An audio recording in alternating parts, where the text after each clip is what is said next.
Dieu est vie. Dieu est la fontaine de vie, l'unique source d'existence, de puissance et de bonté. Et dans tout l'univers, il n'y a rien de bon qui ne soit l'œuvre de Dieu.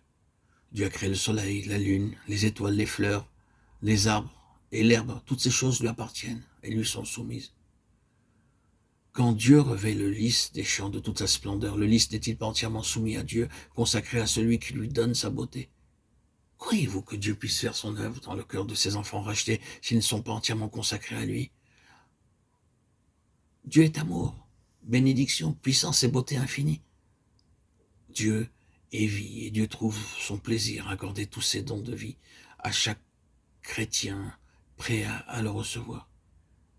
Mais c'est justement l'absence de cette consécration absolue qui empêche Dieu d'agir. Vous savez que dans la vie de tous les jours, chaque objet doit être utilisé pour un emploi spécial et nettement déterminé. J'ai un stylo dans ma poche. Ce stylo est entièrement consacré à une seule fonction, écrire. Et pour que je puisse écrire lisiblement, il faut que ce stylo se laisse guider par ma main. Si un autre le tient en même temps que moi, il me sera impossible d'écrire lisiblement. Mon pardessus est consacré à me couvrir. L'Église est consacrée au service religieux. Croyez-vous que Dieu puisse faire son œuvre en vous si votre être immortel ne lui est pas entièrement consacré? C'est impossible. Le temple de Salomon fut entièrement consacré au service de Dieu lors de l'inauguration, et chacun de nous est le temple de Dieu dans lequel Dieu habite et où il travaillera avec puissance à une condition. Et cette condition, c'est d'être entièrement consacré à Dieu. Dieu nous le demande. Dieu en est digne. Et sans cette consécration absolue, Dieu ne peut accomplir son œuvre en nous. C'est Dieu qui accomplit l'œuvre en nous.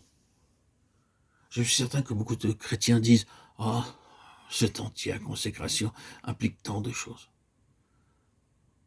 À l'issue d'une réunion sur la sanctification, une personne me fit remettre une lettre dans laquelle elle disait « J'ai traversé tant d'épreuves et de souffrances, et je sens que je vis encore tellement pour moi-même que je n'ose pas envisager le renoncement absolu, parce que je sais que cela me causera tant d'angoisse et de douleur. »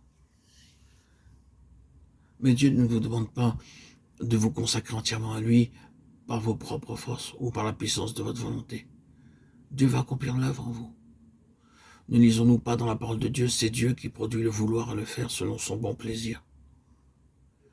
Nous devons nous prosterner devant Dieu jusqu'à ce que nos cœurs aient appris à croire que l'Éternel lui-même viendra en nous pour chasser ce qui est faux, pour ôter ce qui est mauvais et pour faire ce qui est bon à ses yeux.